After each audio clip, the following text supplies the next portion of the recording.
officially started this. So Well, that's a good diet plan. So, I remember when I lost everything I had, I lost I think like 35 pounds or so. So yeah. I was wondering, I had a commenter ask, what's it cost to feed the dogs like that when you're traveling and you don't have anything and you're trying to take care of the dogs and yourself and stuff. How are you making that work? Okay, so obviously, we pack things around. It's been a little easier since we have the cart, but basically, I buy a smaller bag of dog food. I don't buy like a 45 pound or a 27-pound bag. But what I do to kind of combat that, I'll get like a small can of wet dog food and I'll split it between the dogs. Uh, that's roughly anywhere between $20 to $30 every week, 2 weeks, something around that range.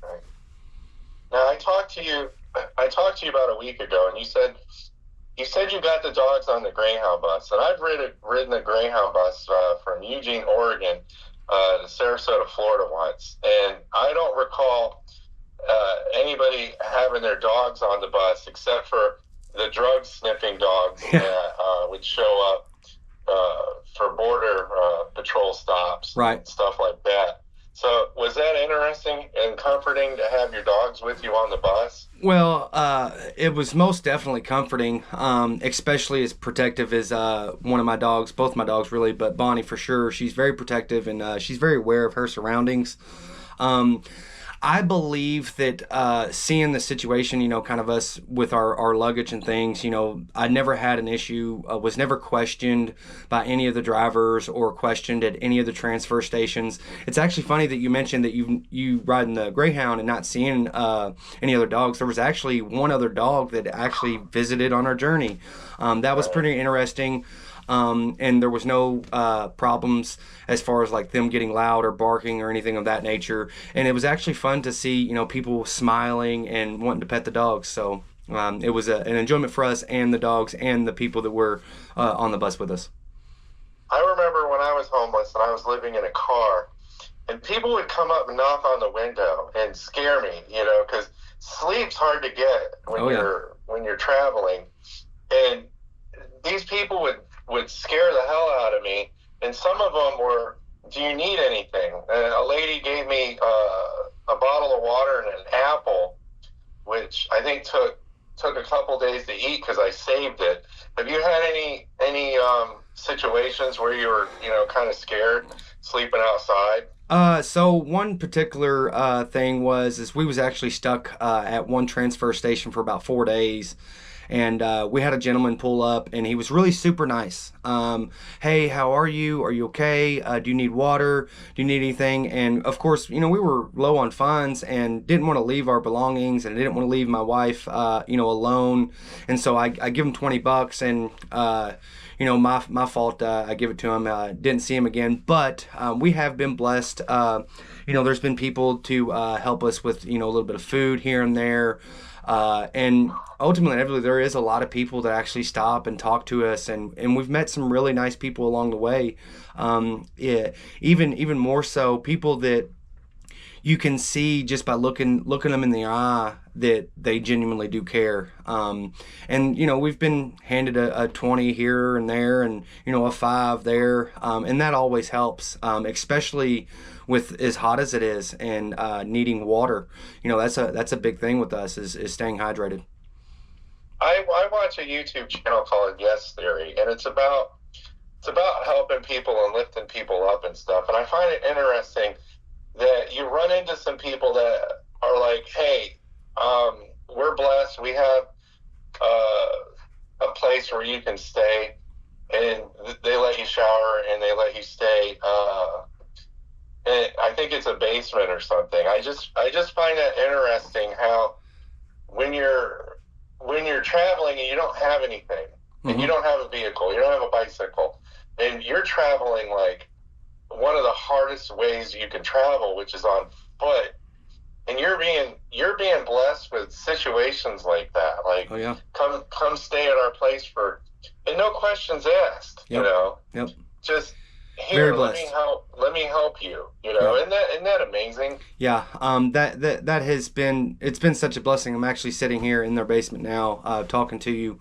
They actually said yesterday that last night we could stay another night, and they have even offered to let us stay another night tonight, which is a truly blessing, just with being able to have a shower, get a decent meal, and also I'll share this with you. Last night we was able to sit down at the table and play some cards. We played some spades, and that's just something. Enjoying the little things and being able to play cards and laugh and cut up, and kind of step away from all of the hardships and struggles and all the craziness that kind of comes into this.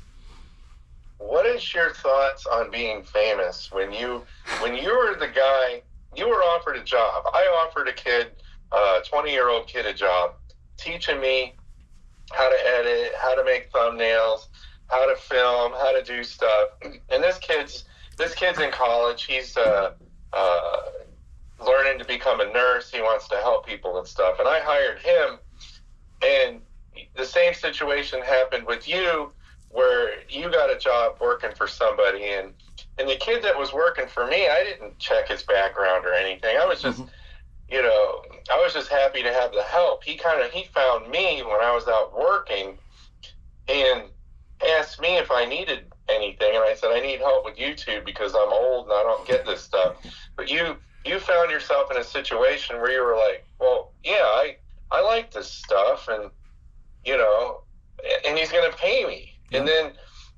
And then you found yourself in this situation where your picture's all over YouTube, and people are digging through your past and trying to paint you out to be a bad guy. And I want to expound on that for a minute. I just had a conversation with a friend of mine I've known for 30 some years. Yeah. And someone accused him of doing something, and they actually filed a police report on him, and he had no idea they did that. And they accused him of some really crazy stuff. And he said, well, how come I don't have a voice in this situation? How come nobody wanted to hear my situation? And they said, well, that's just how the system works.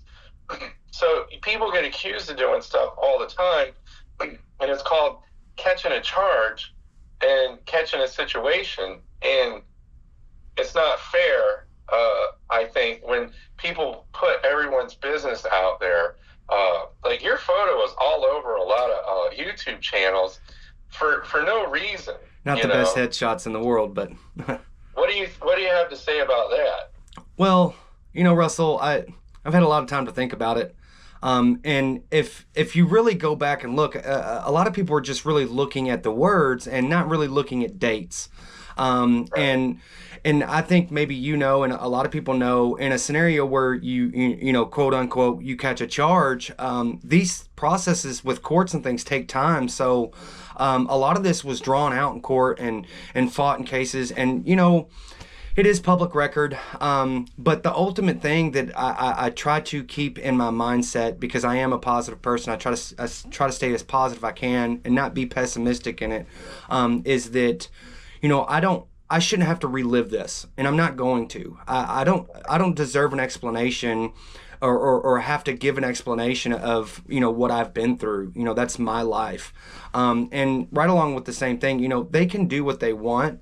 They can speak about what they want, but at the end of the day, they'll never know what that really feels like to have to go through the situations that I went through. But ultimately, I want you to know, Russell, that I am a changed person, and these things that happened, and the things and the struggles and the hardships that I've faced, even still to this day, have made me who I am today.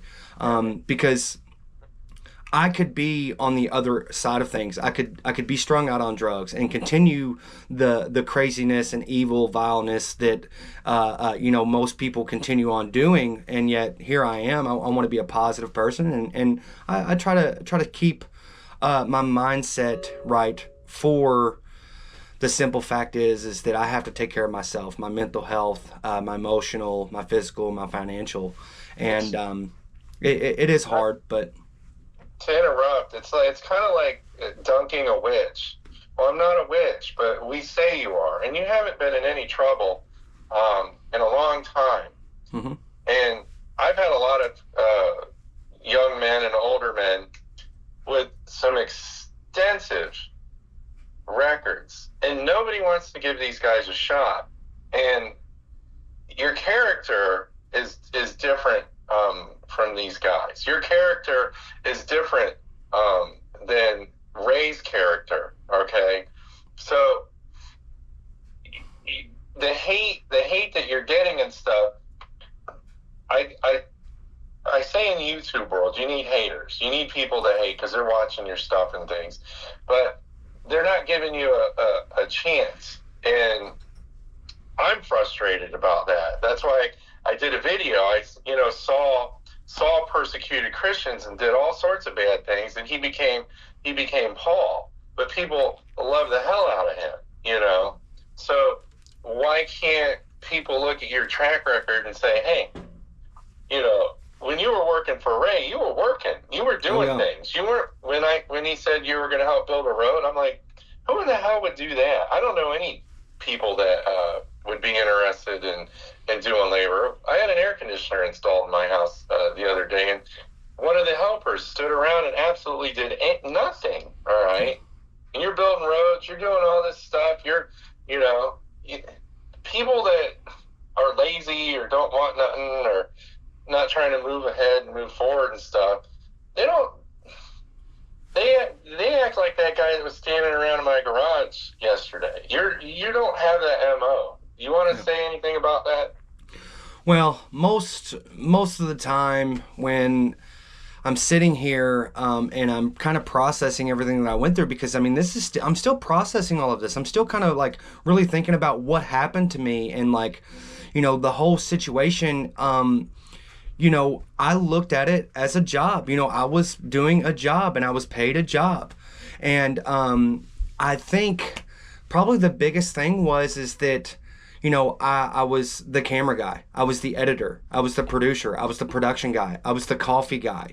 I was, the laundry guy. I fed the dogs. I did the chores. And really, if you could go back to the channel, but he took it down, you would see that, I packed up 2 different trailers and 2 different vehicles, made sure that all the animals got to the homestead and out there to that cabin. But not only that, I did all of the logistical phone calls and things to get the company to come out to actually put the building up. There was never one time that he was on the phone doing those things, because ultimately, inevitably, that was my job. And I'm talking about, I was clocked in 24 hours a day. And in your situation, I understand that. When I lost everything, I went to work for a friend named Eric, and I was in your shoes. I did everything for him, evicting his tenants, plumbing, electrical, lawn care. It felt like 24 hours a day I was doing things for him, and he was always finding things for me to do. But if I kept doing it, he kept paying me. And as soon as I stopped, we got in an argument, and he's like, well, I need you for this. Where are you at? I got this house that needs work done and stuff. As soon as I quit working for him, the money dried up. So you, in your situation, it seems like you didn't want to stop. Okay, you wanted to keep going because of the money, because you needed it. I was being treated so bad by somebody where money wasn't anything to me anymore from this guy. I had to go find another way, so you were getting paid, so you were going to keep doing it, and eventually something good, in my opinion, was going to happen, but it didn't. Right. Well, and also, Russell, I kind of want to hit on a point. Yes, I was there because I was getting paid and I was getting money, but there were several times where I would get paid and then be given a long list of things to go get and was told, oh, you've got the money to pay for it. But also, I felt what I was doing was something good. I felt that it was helping this person, but also I was a part of something. But also, there was a parcel of land that was supposed to be mine. There was also a whole other thing that I was going to do with that land and be able to ultimately, inevitably have a home for myself, which I've never really had the opportunity to have a home or have a place to call home. Right. Well, I understand why you were working. It's a job, Mm-hmm. When you stopped selling the green stuff to go work for him, did you feel at the time that was a bad decision? Well, I do, because I did have clients and customers and things that ultimately I did neglect. I cleaned. Not only did I really sell the cleaner, but I did car details and pressure washings, and I even had customers and clients that didn't even buy cleaner, but they used my services. I've gone in people's houses and just done their dishes. So there's a very broad spectrum of work that I've done and did. I consider myself a Swiss Army knife in human form. Hmm. Yeah.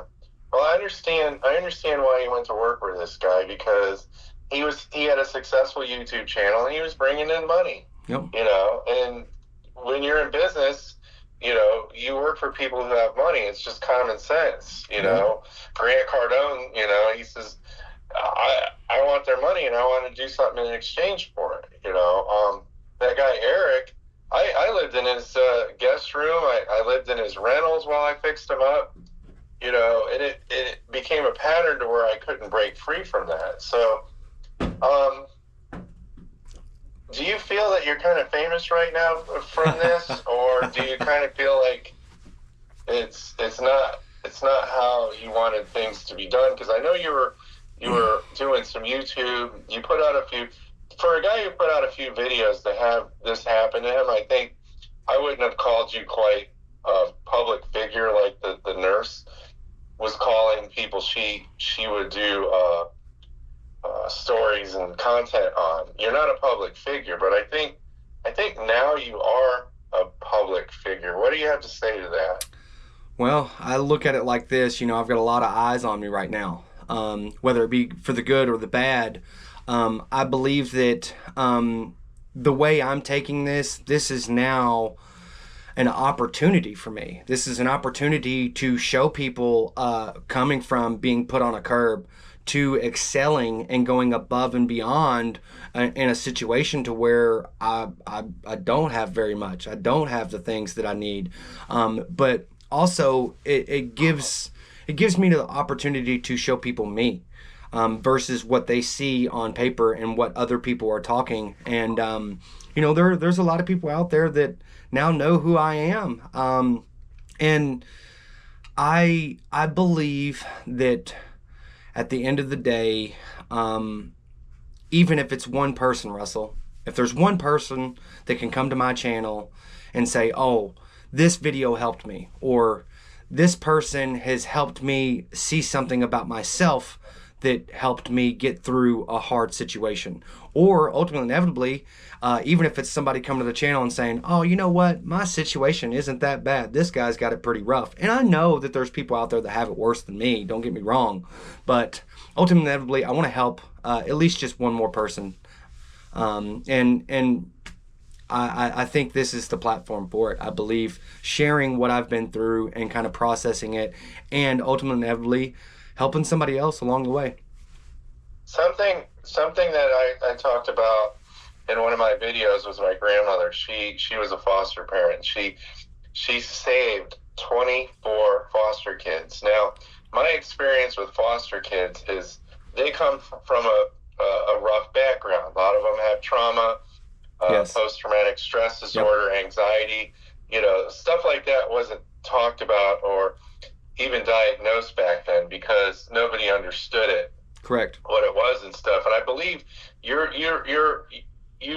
adopted, correct? Yes. Yeah. So I understand some of the things that you're dealing with and stuff, and I think from my experience, it's called acting up, okay? And these kids acted up. And got in trouble and stuff like that in their young adult life. And it's because of their past, And it seems like you've left that past behind.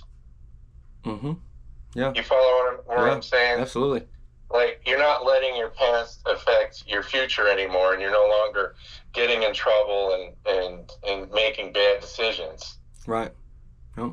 I'm not saying that Ray was a bad decision. I think people want to believe that you were like part of some gang where you were all in this together and stuff. And I don't believe that for 1 second. I believe you had a job with this guy, and he had a bunch of money rolling in, and he needed help with his YouTube channel, and you were providing him with that help and other things and stuff.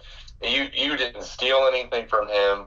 You didn't beat him up. You didn't do any of those things. You helped this guy, Oh. and people don't see that. You follow what I'm saying? Right. Yeah. Yeah. And I did it because I felt led to. He's a 62-year-old man that ultimately, I mean, he could only do certain things. So, I really almost felt like a caretaker. And I've known a lot of people that are caretakers for others. They drive them places. They do things for them that they can't do. Go grocery shopping, chores around the house, even lawn care. Okay, making appointments, and all that stuff. And it's this one guy I remember. He had access to a vehicle and stuff. As long as he did what this older gentleman wanted, he got paid. He had access to things. What he did with his money, hopefully he saved it up and got a place of his own eventually. But this goes on all over the place. Mm-hmm. So what is your vision for your YouTube channel now? Well, once again, my channel is called Jeb's Journey. So ultimately, I wouldn't say that I have a direct direction, but what I would like to do is to continue to show, what I'm doing on a daily basis. I've got a good video. I've got some great news, but coming out soon. But basically, like I said, showing that very, very start from being with nothing on a curb. And showing what you can do to make things better and taking a step forward so you're not standing in the same spot. And ultimately, inevitably, I would like to help those that, let's say, get put in the same position that I'm in. I did a video about, there's people out there, they lose their job and then they can't pay for their apartment and then they lose that apartment. 2 weeks away from sitting on a box, man. Yeah. Well, and I believe that ultimately, inevitably, like I said, if there's one person that could come into the comments or send me an email and say, hey, look, I'm dealing with this situation. How did you do it? I want to be able to say, look, this is what I did. And, it's hard, Russell, I think you understand this because you have your channel and what you do. It's hard to show the finer things. There's a lot of things that people do not see. And, I wish that I was in a better situation to be able to show more of what I'm doing on a daily basis. But at the end of the day, I can only do so much. I don't want to... You're trying to film some content and it's hard. Like, there's a customer I have, and there's a homeless guy living there on the property, and he has access to electricity and running water and stuff. And I get it. How many miles a day have you been walking? 8? Yeah, give or take, depending on the temperature, depending on how good the dogs do. We make sure that first and foremost that the dogs are not getting overwalked. We make sure that they're watered, but also as well as our health as well. Making sure we're hydrated. And there is some days to where we don't even move at all. We try to get under a shade tree and just stay, not overexerting ourselves because heat stroke and heat exhaustion can set in really quick. But when you're on the move, I get it. You're looking for a water spigot and you're looking for electricity. Yep. Two main things right there. Yeah, people don't realize that. When you don't have anything, those are the two things that you're looking for is a water spigot and electricity. And back when I was homeless, the cell phones I had like a track phone. So, cell phone technology's come a long way, and without the cell phone that you have, it's a computer now. Yep, absolutely. That's your lifeline to everything and everybody. Well, and something else, Russell, is you take somebody, a couple that's just holding hands walking through the park versus a couple that's got two dogs, a cart with that's mounted over with all their belongings. We get judged, and people just automatically assume, oh, they're junkies and they're homeless and da da da. We're not homeless. We carry our tent. Our home's right there with us, and a lot of the times, we get dirty looks, and people, ultimately inevitably judge us and kind of tell us to move along. Right. So you haven't run into the cops while you've been out. Have they told you to move along yet? We did have one situation to where we went to a park. It wasn't really a park. It was just more like a walk path and bike path, and it was really late, Russell. And there was nothing. We didn't even set the tent up. We just put our mats down and went to sleep. And it was right about the real early in the morning, right about the time the sun was coming up. And they come up. They didn't really give us too much of a hassle, but they was like, look, we don't do this. There's a city ordinance. And I think ultimately, if we had pitched the tent, we probably would have been ticketed for it. But they said, look, don't do this here, and we moved on. Yeah, it's $100 fine in most places for doing that. Oh, if they're going to fine you, where we're at, they said it's a $250 fine. Right. Question: When Ray said a lot of things in one of his last videos, he talked about his cabin being destroyed, Mm-hmm. and to be blunt, that there was feet of poop in his cabin. I mean, do you think that's nonsense? Is the cabin, in your opinion, still there? Is it destroyed? Is it full of poop? How many people live around that area that would stop in and use the bathroom in his cabin? I don't see that at all. I'll break it to you this way, Russell. You're out working, you're cutting grass, you go around the building, you come back, and your truck doors are open. Your stuff's spewed out around the way, everywhere. Your truck seat's soaked in urine, and there's a big old turd sitting right on the dashboard. What are you going to do? You're going to take pictures. You're going to record it. You're going to show this. So I believe that there was, I don't know if he was just trying to gain sympathy or what, but I believe if these things that he said were true, I believe that the first thing he would have done was pulled his camera out. You know what? I started watching his channel because I was interested in becoming a better storyteller, and I know his stories were AI generated off ChatGPT or whatever, but I still watched his channel because of that, and I was trying to learn from some of these people how to tell a better story and stuff. And you had mentioned that like all his early videos were ChatGPT and stuff, and I feel that that's kind of cheating, and with his storytelling ability, who knows what to think and to what and what to believe now. Right. So I think he's lost all his credibility, and I think that it's a lesson to other people who have channels out there. Don't risk your credibility the way Ray did, Mm-hmm. Yeah. Well, and at the end of the day, you got to think, he passed off as being just so authentic. And if we could go back and look, there was a lot of these videos once I come on the scene and started, helping him, where we were out and about in nature and doing filming and things of that nature. And I believe, in my heart, that that's kind of the shift and the paradigm shift. And I believe that if he would have continued to do AI, that it probably wouldn't have took off.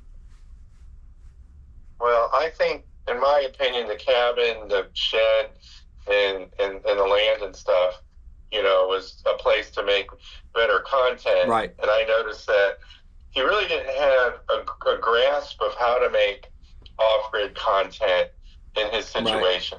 Right. It was kind of something that was, what do you want? What's a good word for that?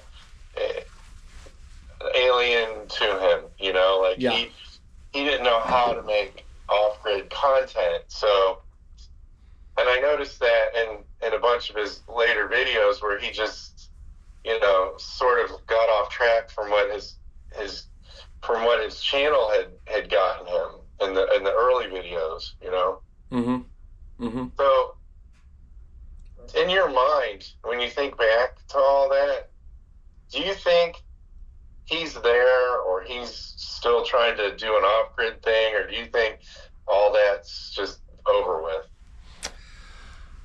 I would say that he's probably cut his losses.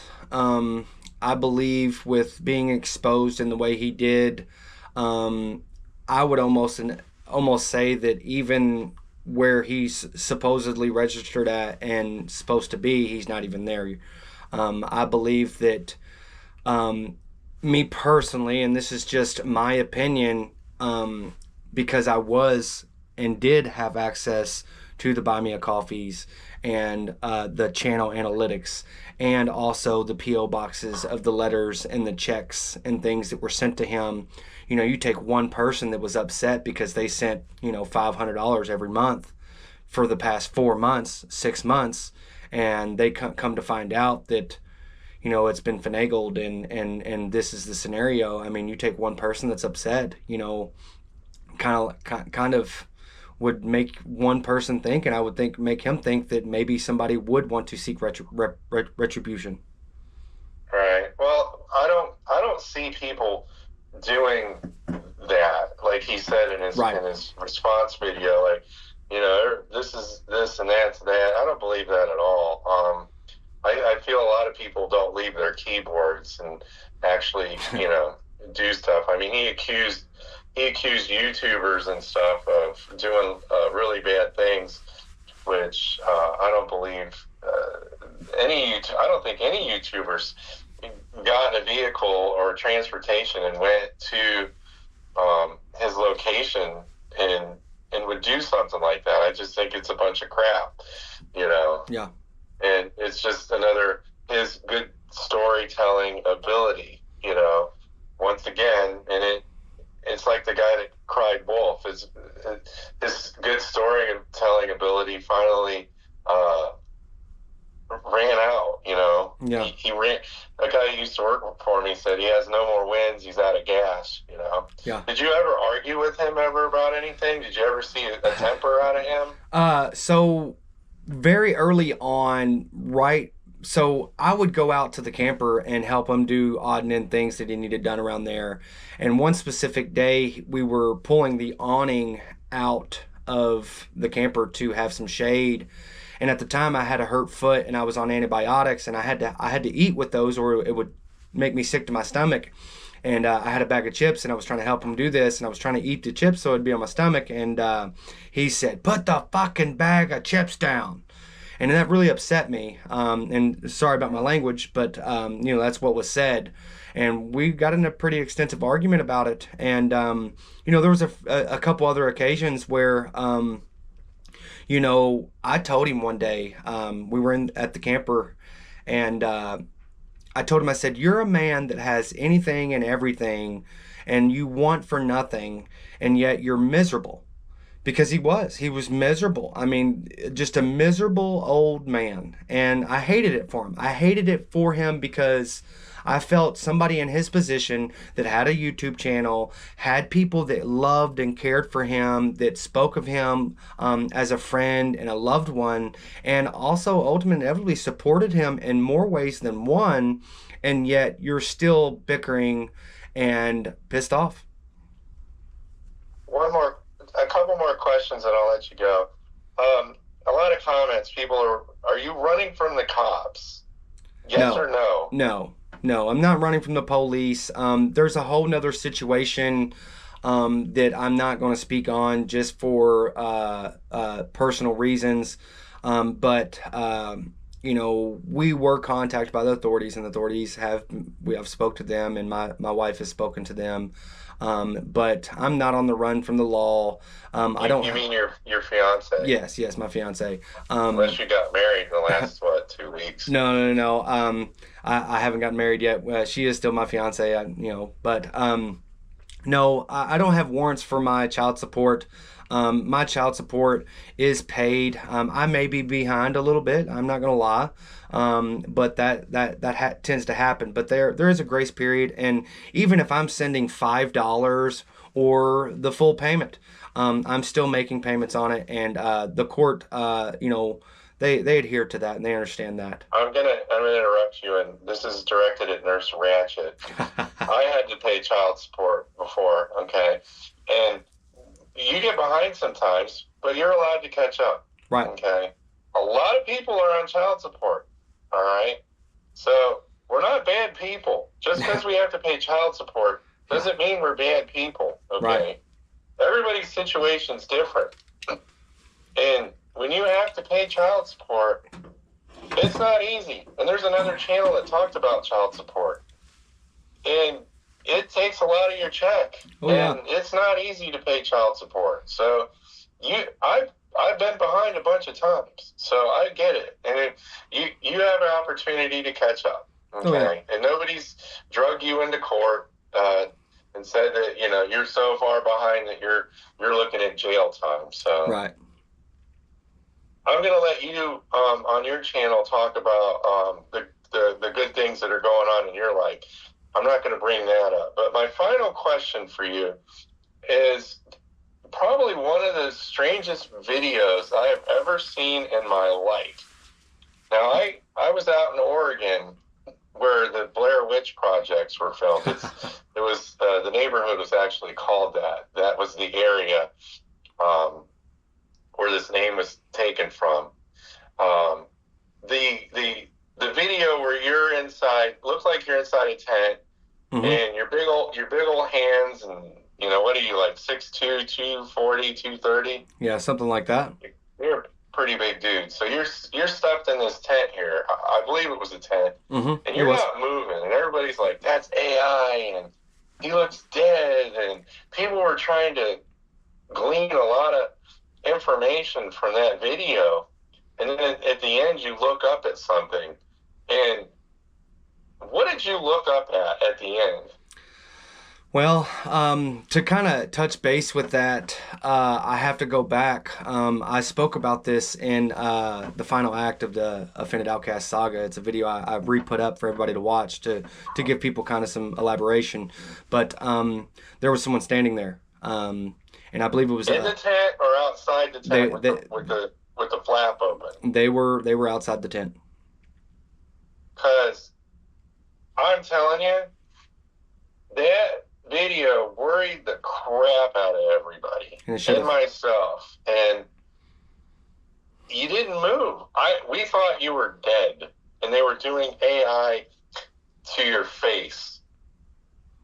I've never seen anything like it in my life. So to me, that was one scary as hell video. Okay. Yeah. So somebody made you do that. So, I was, if you remember, I was let off of the property at gunpoint. Mm-hmm. And you made this before you were let off the property? Well, no, listen. I was let off of the property, and I was probably an hour and a half, 2 hours away from the property and had found a spot to set up. Okay, they found you then. Well, here's the thing, Russell. I believe that two individuals were trying to mimic what was already done to me. Mm-hmm. And I believe that it was a scare tactic to get me to shut up, because I think ultimately everybody knew that I was going to speak. So they were trying to keep their fingers on whatever channel that they had left. So they were trying to, and by shutting you up and scaring you, they thought that maybe that, but ultimately his channel went the way it did on his character, not yours, and not no one else's. You understand what I'm trying to say? Yeah. So by trying to shut you up, they were just shutting up somebody that was going and possibly able to say the same things everyone else out there was saying. So, but you were you were there in the situation, so you were a target of these people's feelings. Yeah. You know, so they're not going to get mad at Life in the Vibe because she's not there. You're there. You know. Yeah. You know when people are unhappy and stuff, and don't take your bad day out on me. You know. So if you're in the room, you're gonna catch somebody's anger and stuff. You know what I'm saying? So if like you lived off site and you lived in a house and you drove there for your job and then left, you would have never had any reason to come back after you had seen the news break about his past. You know what I'm saying? Yeah. But you were there living and stuff. So yeah. And they were just trying to do, in my opinion, damage control. Is that right? I believe that's a good way to put it. It was a situation to where, once again, I still do have a little bit of knowledge and things that I still haven't spoke on, Russell. That I believe ultimately, inevitably, instead of giving me hush money, they gave me a ultimatum. Right. And that happens when relationships come to an end, you know. I've had an employer that decided that, they wanted to downsize, and they give you severance pay. Yep. In your situation, they threaten the hell out of you. And I'm telling you, that video was probably one of the creepiest videos I've ever seen in my life. So. Well, Russell, I don't have it posted yet, but you could actually go back and look where my hands were tied. That was why my hands were kind of bulgy. So, and I wanted to kind of break that to you.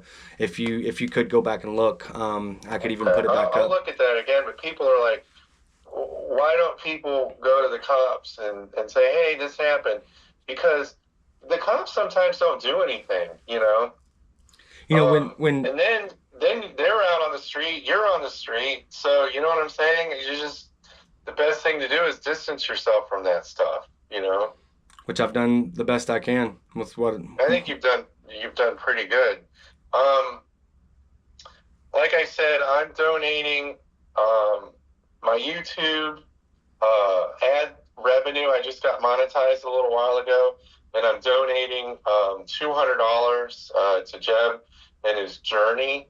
And I'm not telling everybody out there that you have to do that also. You do what you want. This isn't about money or anything. This is a hand up, not a hand down. Very much appreciated, Russell.